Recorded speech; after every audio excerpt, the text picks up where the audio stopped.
से पूरी पड़ रही है सुबह और आनो ना जी अलग क्यों मतलब ओ भैया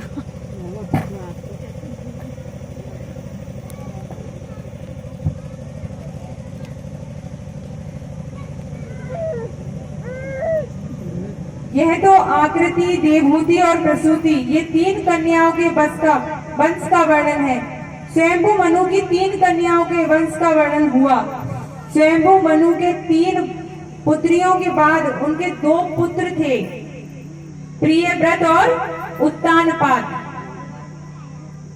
इन्हीं उत्तानपाद राजा की पत्नी है सुनीति। सुनीति जिनके गर्भ से ध्रुव ने अवतार लिया, जो मेरे गोविंद के परम लाडले भक्त हैं। श्री सुखदेव जी परीक्षित महाराज से कहते हैं कि ये प्रसंग हम आपको सुना रहे हैं।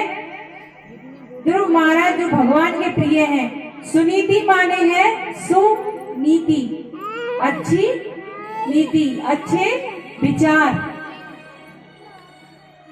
प्रियव्रत और उत्तानपाद दो पुत्र हैं और ये प्रसंग बहुत सुंदर है। आज उत्तानपाद की जो पत्नी है सुनीति, और राजा शिकार के लिए गए हैं। वहां पे एक राजा की पुत्री सुरुचि से उनकी भेंट होती है और उसके रूप पे मुग्ध होकर वो उससे विवाह कर लेते हैं।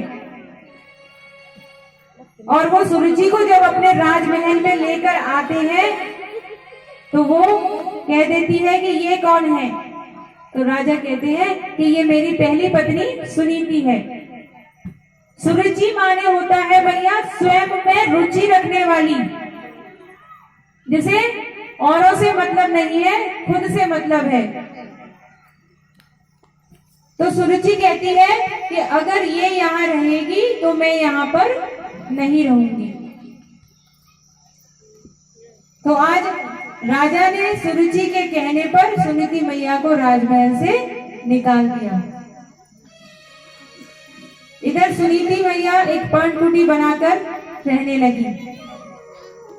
सुरुचि के राज्य का नियम था कि 6 बजे के बाद राज्य के जो कपाट हैं वो नहीं खुलेंगे, दरवाजे बंद हो जाएंगे। एक दिन राजा शिकार खेलने गए तो उन्हें लौटने में देर हो गई। तो वो अपनी पहली पत्नी सुनीति के पास रुके और जब अगले दिन सुरुचि को ये पता चला तो उसने बहुत क्रोध किया। अब सुनीति मैया के एक पुत्र ने जन्म लिया जिसका नाम है ध्रुव। इधर सुनीति मैया पर्णकुटी में रह रही हैं तो उनके यहाँ कुछ संत आए और सुनीति मैया ने उनकी सेवा की और उनसे एक ही वर मांगा। क्या वर मांगा? कि मेरी जो सौत है उसके एक बालक हो जाए, पुत्र हो जाए। तो ऋषि कहते हैं कैसी हो तुम, जिसने तुम्हें राजमहल से निकाल दिया, तुम्हारा हक छीन लिया और तुम उसके लिए कह रही हो कि नहीं महाराज, है तो वो मेरी छोटी बहन ही ना। ऐसा मन है मैया। और हमारे साथ आजकल के समाज में तो ऐसा कोई अत्याचार भी नहीं होता। पहले की मैया देखो कितनी सहनशील थी।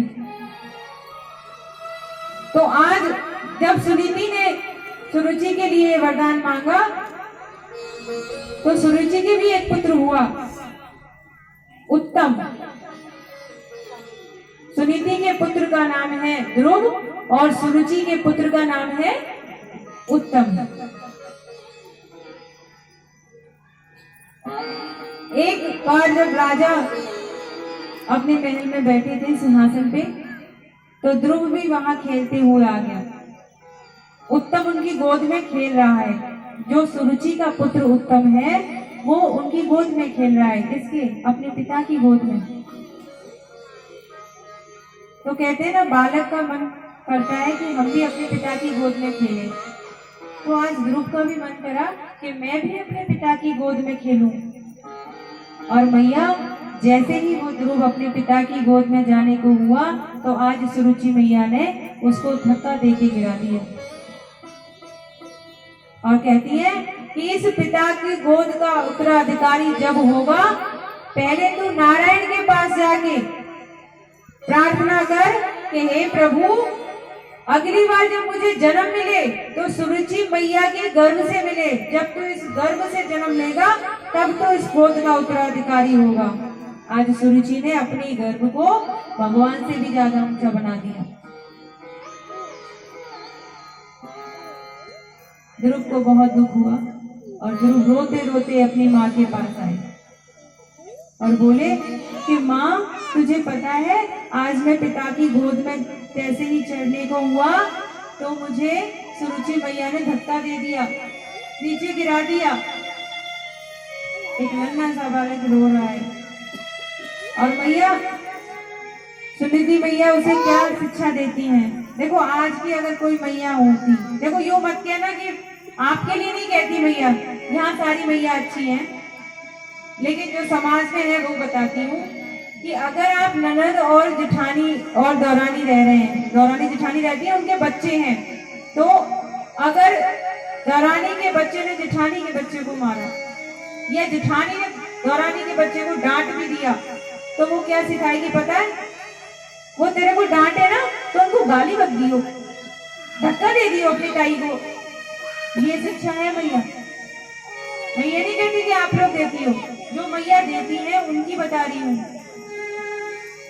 तो आज सुनीति मैया शिक्षा दे रही है कि कोई बात नहीं बेटा, वो तेरी माँ है, जैसे मैं तेरी माँ हूँ वैसे ही वो भी तेरी छोटी माँ है और ऐसे क्रोध नहीं करते।